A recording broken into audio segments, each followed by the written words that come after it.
world is changing fast. New technologies are impacting how we think about products, services, and the way we live our lives. Nowhere is this trend more present than in financial services, where new business models and customer expectations are changing our conceptions about banking, finance, and the very nature of money. Welcome to Rebank, a visionary podcast about banking, fintech, and the future. The future of banking is here. Hello and welcome to Rebank. I'm your host, Will Beeson. Today I'm joined by Sheel Mohnot. Sheel is co-founder and general partner at Better Tomorrow Ventures, an early-stage fintech VC currently investing out of its $150 million second seed fund. Sheel is a former fintech founder, having built a tech-first card processor way back in 2010, which was quickly acquired by Groupon. Since 2014, Sheel has been angel investing and, as of 2016, investing early stage full-time. Sheel's an incredible Twitter follow and a constant source of information, insight, and entertainment. In this conversation, we discuss how fintech venture capital has changed over the last few years, the state of the early stage market today, what separates elite seed funds from others, building social capital as an investor, the investment trends Sheel is currently seeing, and more. Thank you very much for joining us today. Please welcome Sheel Mohnot. Sheel Mohnot, welcome to Rebank. Thanks for having me. It is a pleasure to speak with you again. I think we first met some number of years ago prior to COVID at a BBVA event at the Presidio area, at least in San Francisco. That was fun. Really great to connect with you again. You've been quite active in the intervening period, so look forward to covering all of it. Yeah, likewise. It's been fun, and that was a great event. Pre-COVID era, when everything was happening live, and then I think shortly afterwards, COVID happened. But it feels like live events are fully back and hopping now. So you're based in San Francisco, I think. You were saying that the scene there is quite active now. Yeah, I think a lot of people had, I would say, written San Francisco off. To be honest, I myself, possibly included, I never moved from here, but I was like, is this really the place to be? Or does remote work make it such that now we can move somewhere else or somewhere else which is virtual? But I do, once again, feel like the serendipity of being able to bump into each other and work face-to-face is really important. And the network effects of San Francisco are pretty great. And so here, if I walk down the street and go to lunch, I'll probably run into people that are talking about interesting things and really building stuff. Is it the same people or is it different people? I think it's different people. So, which makes it hard for like an older guy like myself, because a lot of the energy now is actually very young. And I think a lot of the folks during COVID that moved, I live in the city, a lot of people moved just to the suburbs, and they probably would have moved to the suburbs anyway, but they might have done it like 1, 2, 3, 4, 5 years earlier than they would have because COVID was really tough on the city. And then, I'd say in my friend group, people also moved to New York and some people moved to LA as well. So people have moved, but we do have new folks coming in, but they tend to be younger. And maybe that's just how cities go, but it was accelerated by COVID. Maybe we can circle back to that when we're talking about investment themes and the stuff that you're looking at as an investor.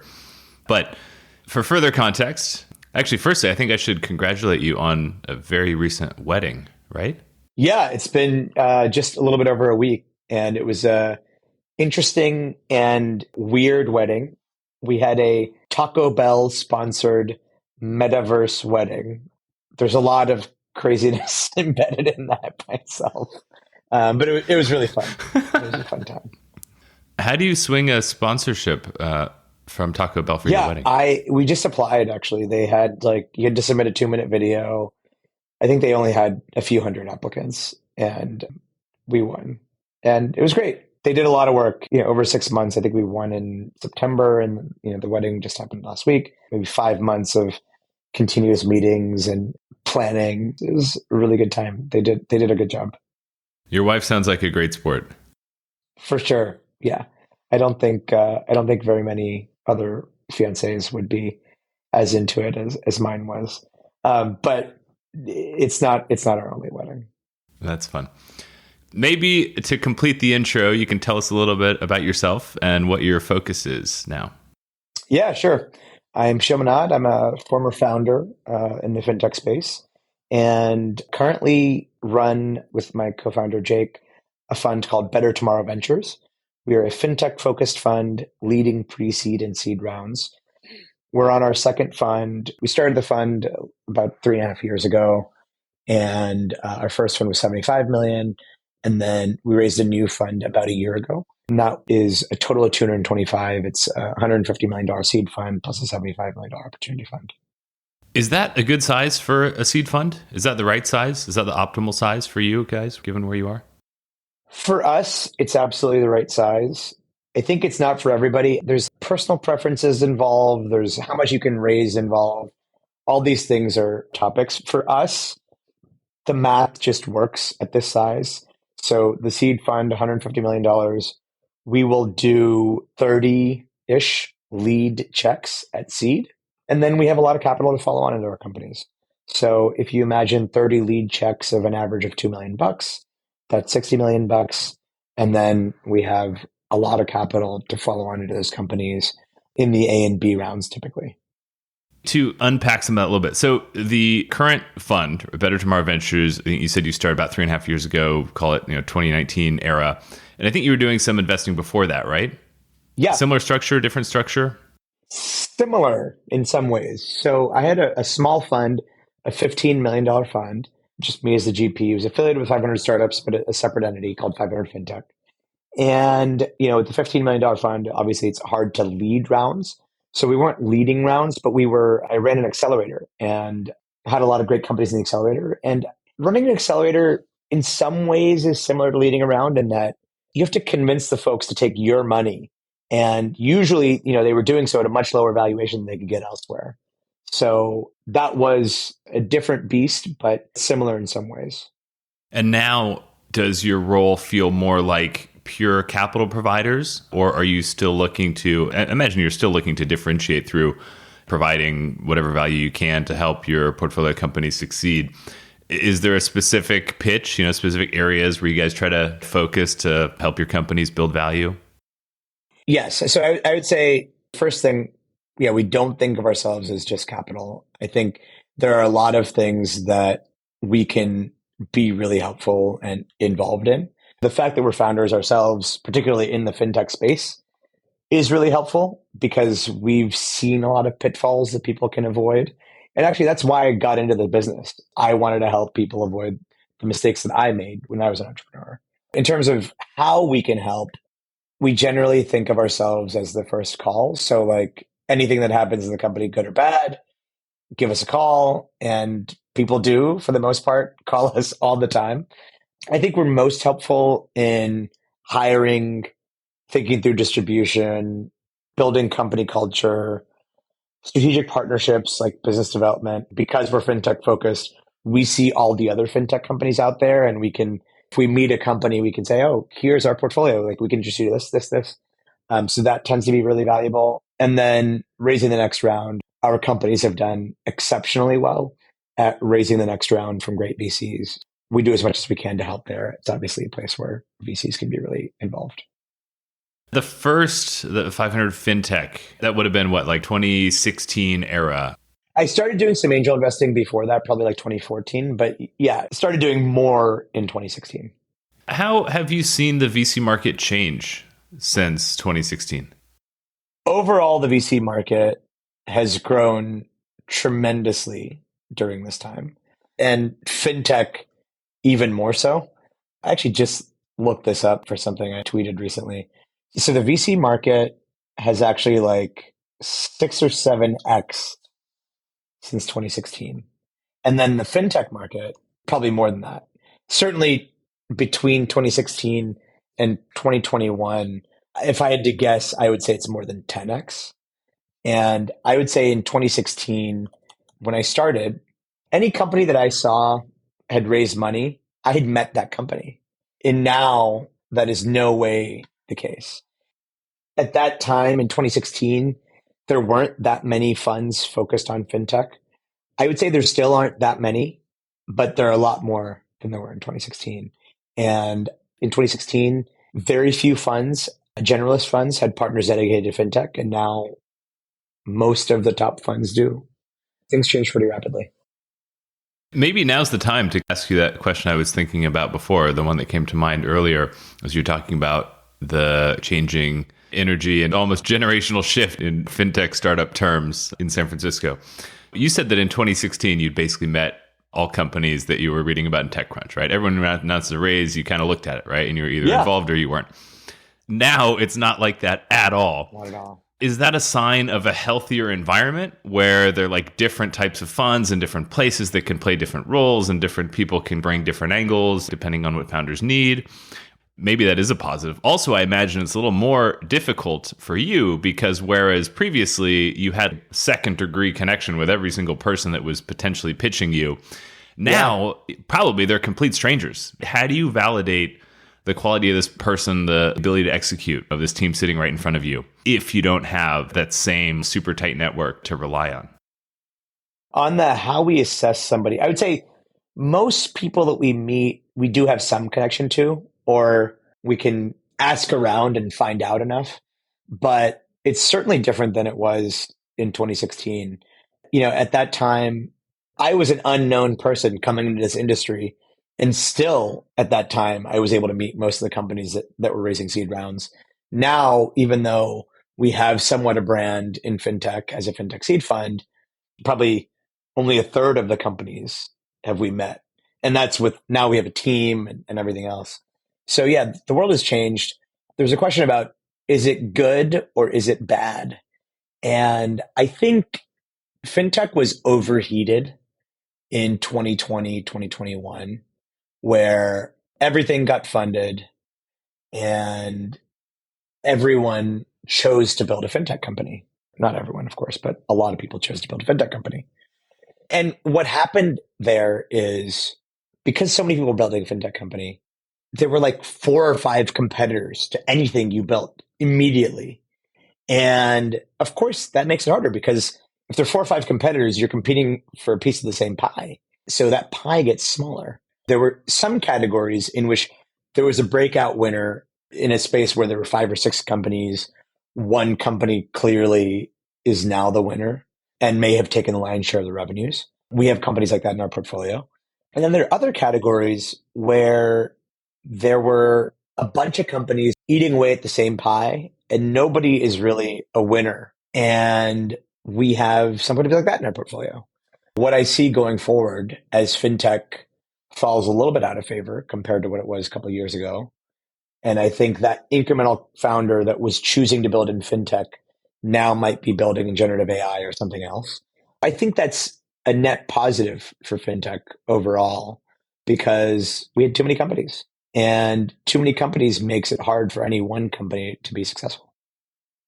With all the knock-on implications for even things like fund economics, the whole concept is modeled off whatever it is, 3x or 5x return if things go well. And that means X number become successful exits, i.e. unicorns, and X number don't. If every single micro vertical is now competed between 5 or 6 companies, then a successful outcome becomes 100 million, 300 million, which changes some of the fund dynamics, right?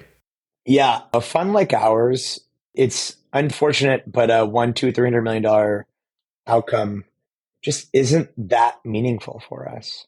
Of course, in many cases, it's the right thing to do for the company. And we have had that. We've had a couple of exits that were in the 200, 250 range.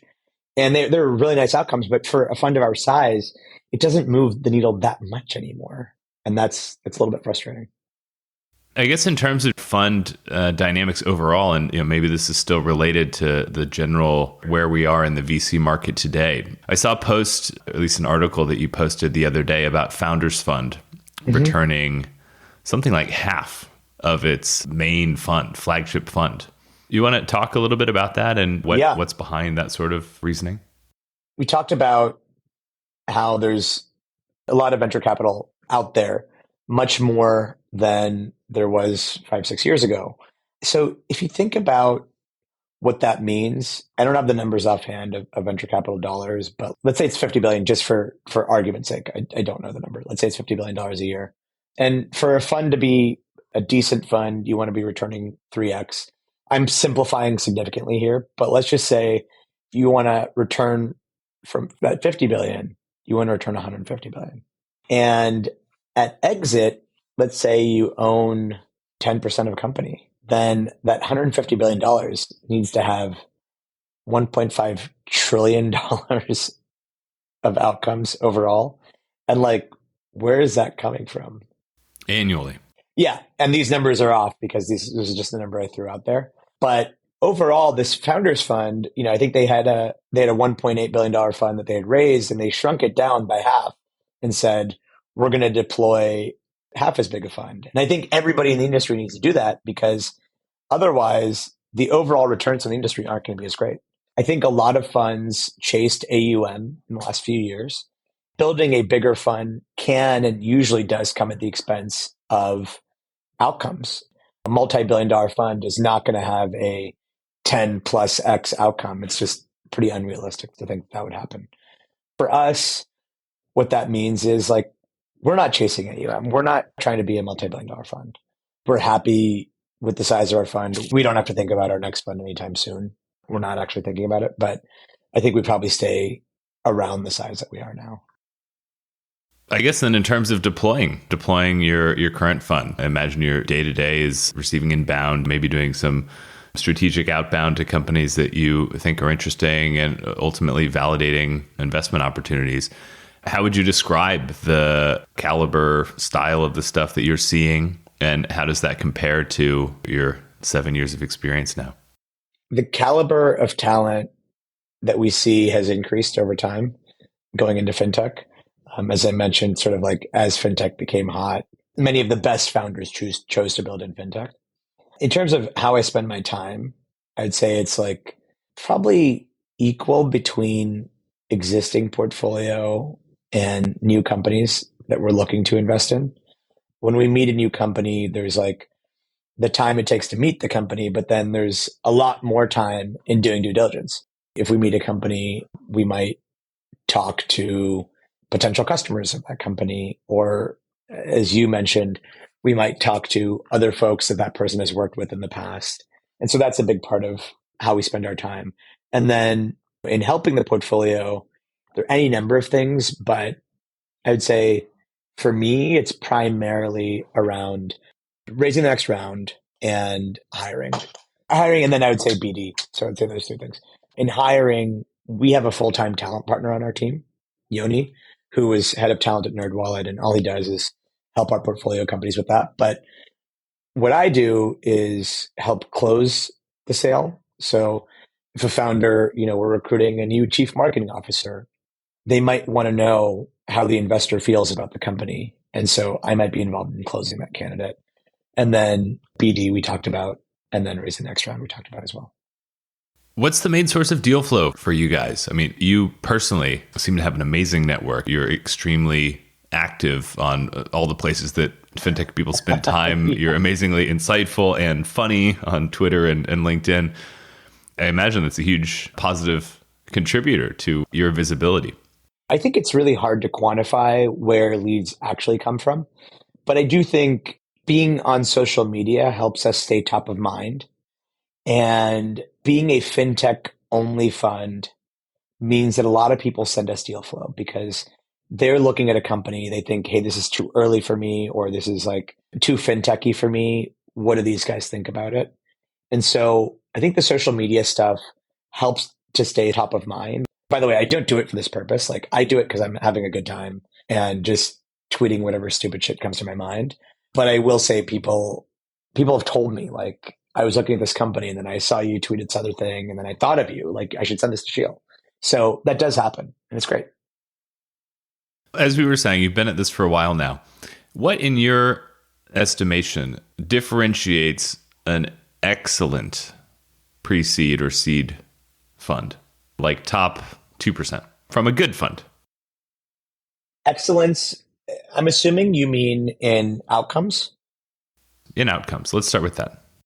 I think the way we think about it is outcomes are, of course, a function of like inputs.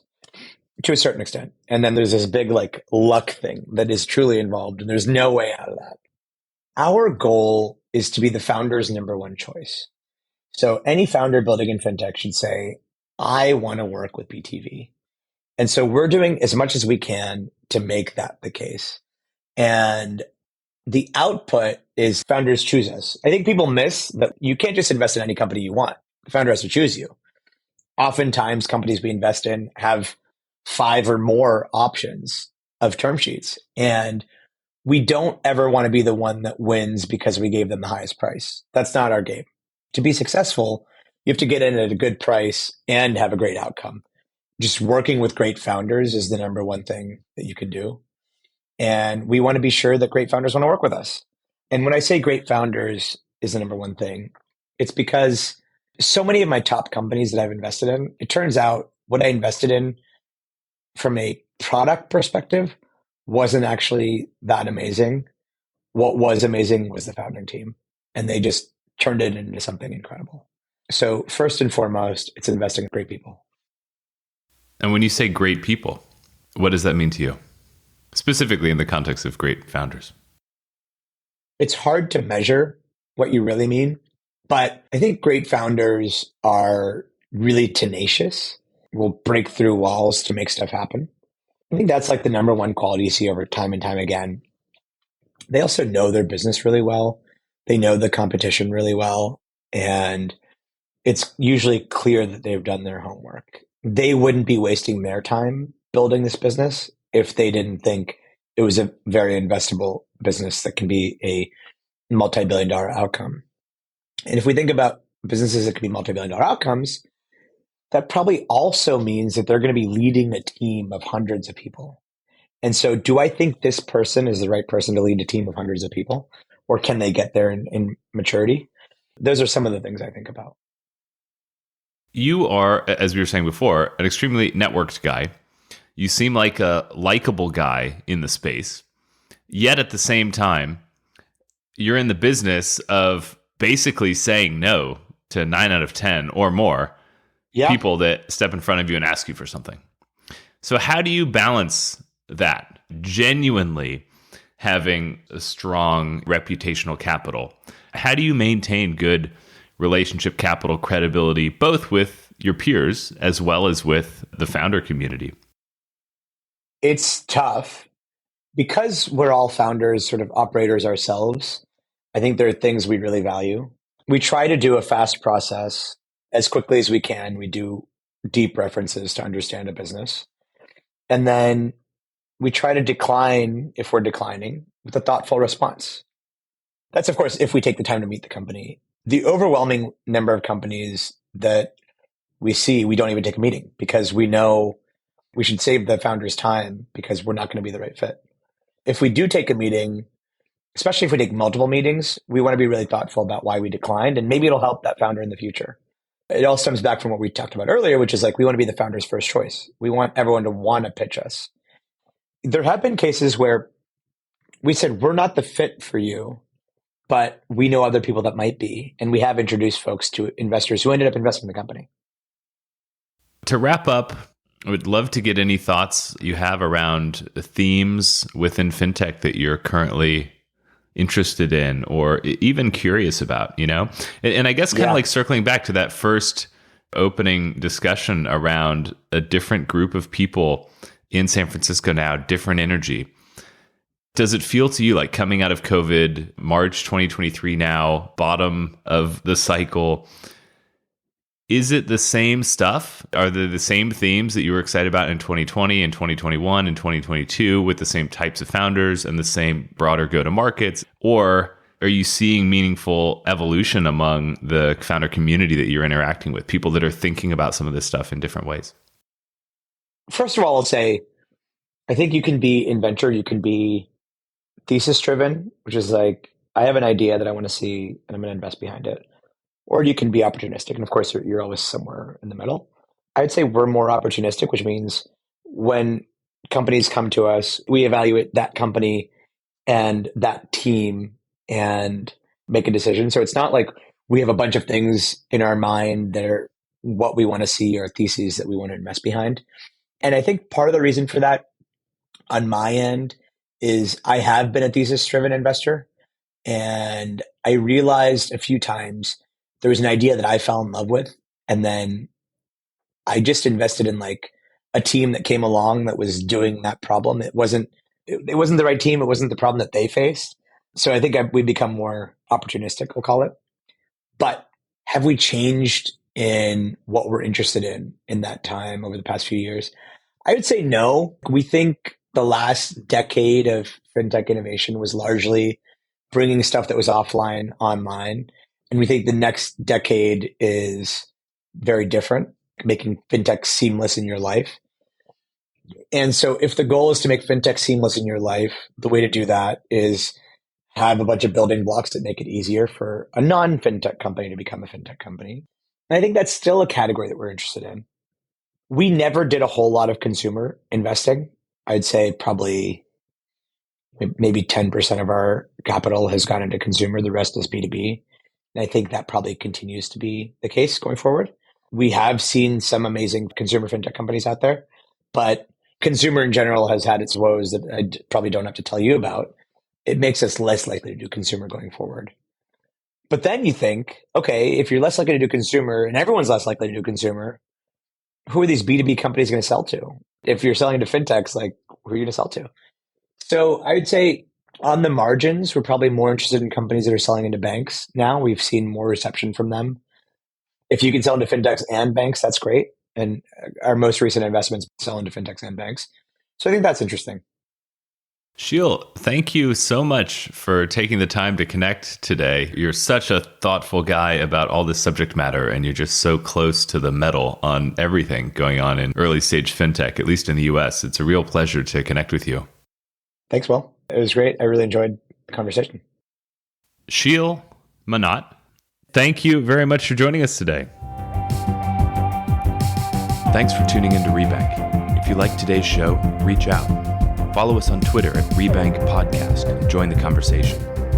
For more on banking, fintech, and the future, check out our regular content at www.bankingthefuture.com.